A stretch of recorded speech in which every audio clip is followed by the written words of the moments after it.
This is not breaking news. This is not a scandal. This is not about one person.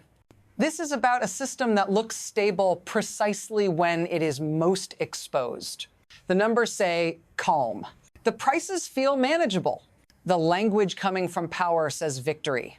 And yet, something fundamental has already shifted underneath all of it. Quietly, legally, irreversibly. What you are living inside right now is not an economy in motion. It's an economy being carried, lifted by forces that do not announce themselves. Deferred costs, delayed consequences, promises that work best before they are tested. If you've been told this moment is proof that everything is fine, that relief has arrived, that the danger has passed, I need you to stay with me. Because the most important part of this story is the part that hasn't shown up in your life yet. This is the beginning of a sequence. And once it starts moving, it does not stop on command. Watch closely. Because what comes next explains why this feeling doesn't last. What actually controls this system now is not a policy. It's not a law. It's not even an ideology. It's timing. Who gets relief now? Who pays later? And who is told those two things are unrelated? For years, we were trained to look for decisions. Votes, bills, leaders, but the real power moved somewhere quieter, into delays, into exemptions, into temporary measures that never feel temporary when you're living inside them. This system no longer asks whether something is sustainable. It asks whether it can last long enough to feel real, long enough to be defended, long enough that reversing it becomes more dangerous than continuing it. That's the shift. Control is no longer exercised by choosing outcomes. It's exercised by choosing when consequences arrive. And once you understand that, the calm you're seeing right now stops looking like stability. It starts looking like insulation, because insulation only works until pressure finds the edge. And there is always an edge. There was a time when change announced itself, when shifts were loud, when warnings came before impact. That's not how this one happened. This shift didn't arrive as a shock. It arrived as an adjustment, then another, then a pause that felt responsible, and then a normalization that felt earned before pressure showed up immediately. Prices moved fast. Markets reacted sharply. Mistakes were visible. Now, pressure is absorbed, delayed, buffered by inventory, by margins, by temporary resilience that looks like strength if you don't ask what's carrying it. This is how the most dangerous transitions work. Nothing breaks all at once. Everything holds just a little longer than expected. Slow change doesn't trigger alarms. It trains you. It teaches you that discomfort can be postponed, that consequences are negotiable, until the system forgets how to absorb them. And when that happens, the moment of failure doesn't feel dramatic. It feels confusing, sudden, out of proportion, which is exactly why the next signal matters more than the last one ever did. The signal didn't arrive as a collapse. It arrived as a celebration, a declaration, a reset, a moment framed as release rather than rupture. And within hours, something enormous moved. Not slowly, not quietly, all at once. Trillions in value vanished before the explanation could catch up. Screens went red, positions were unwound, confidence recalibrated itself in real time. But here's the mistake people make when they look back at moments like this. They treat them as the story. They argue about the drop. They debate the recovery. They point to the rebound as proof that the system absorbed the shock. That's backward. This wasn't a failure. It was a stress test, a demonstration of how much force could be applied before something irreversible happened. And the system passed, barely, which is exactly why it became more dangerous afterward. Because surviving a shock doesn't mean you're stronger. Sometimes it just tells you how much more you can take. And that lesson doesn't stay contained. It moves. What matters is not the shock you saw. It's what happened underneath while everyone was watching it.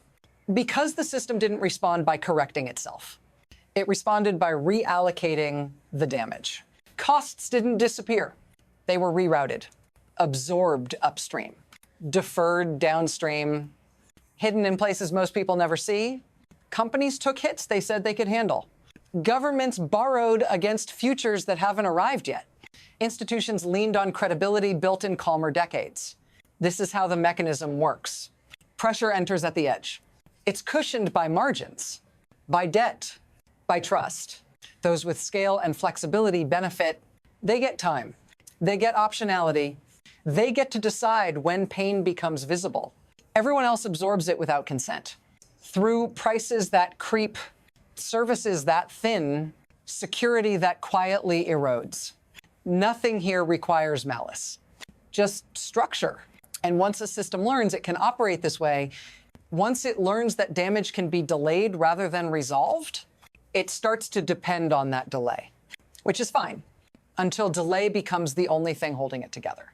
The second signal moved faster, quieter, more fragmented. It didn't show up as a headline. It showed up as absence, jobs that didn't appear, shipments that slowed, decisions that were postponed without explanation, hiring froze, not because demand vanished, but because certainty did. Investment stalled, not because money was gone, but because rules wouldn't hold still. Nothing collapsed. That's the problem. When systems fail slowly, every data point looks survivable. Every month looks tolerable. Every revision feels temporary. But momentum is a real thing. And once it turns, it doesn't announce itself. It just stops pushing forward. That's when damage compounds silently, relentlessly. Because economies don't break when people panic. They break when people wait. And right now, waiting looks rational, cautious, responsible, which means by the time it stops being optional, it's already too late to reverse cleanly. This is where it reaches you, not as a theory, not as a chart, as friction. You feel it in small calculations. What you replace now versus later, what you postpone because it still works, what you quietly stop expecting to improve. Your paycheck looks fine. Your account balance hasn't collapsed. So the warning feels abstract, but your margin is thinner, your choices narrower, your tolerance for surprise lower than it used to be. And that's not accidental. This system works by using your stability as a buffer, by counting on your patience, by assuming you will adjust one more time. Most people do, because adjustment feels responsible until it doesn't. And the moment that flips isn't dramatic. It's personal, a cost that can't be absorbed, a plan that no longer works. This is why the danger doesn't announce itself. It distributes itself across households, across months, so that no single moment feels like a breaking point. But taken together, it's already shaping what comes next. What began as a domestic experiment doesn't stay domestic for long. Systems this large don't contain their own consequences. They export them. Uncertainty crosses borders faster than goods ever did. Capital hesitates. Alliances recalculate. Supply chains that took decades to stabilize start to wobble, not because they broke, but because no one knows which rules will still apply tomorrow. Partners stop planning around promises. They plan around volatility. That shift matters, because once trust becomes conditional, everything costs more. Insurance, financing, time. Markets can price risk. What they can't price is improvisation. So money waits. Projects stall. Alternatives form quietly elsewhere. None of this looks like retaliation at first. It looks like diversification, like prudence, like preparation. But preparation has direction. And over time, direction becomes momentum. This is how influence thins without a confrontation, how centrality erodes without an announcement. By the time it's visible, it's already embedded. And that's what makes the next phase so difficult to read, because the consequences aren't lining up behind one flag. They're spreading. And once they spread, they don't move back on command. From here, the system doesn't choose a single outcome. It opens into paths, 3 of them. The first is adjustment. Pressure is acknowledged. Costs are absorbed deliberately.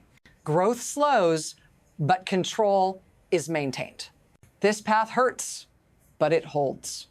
It requires restraint, credibility, and a willingness to accept limits before they are imposed. The second is erosion. Nothing breaks outright. Margins thin. Trust phrase. Institutions compensate instead of correcting. Each fix buys time and loses leverage. Living standards slip gradually enough to argue about. This path feels familiar, which is why it's dangerous. The third is rupture. Not collapse in the cinematic sense, a snap.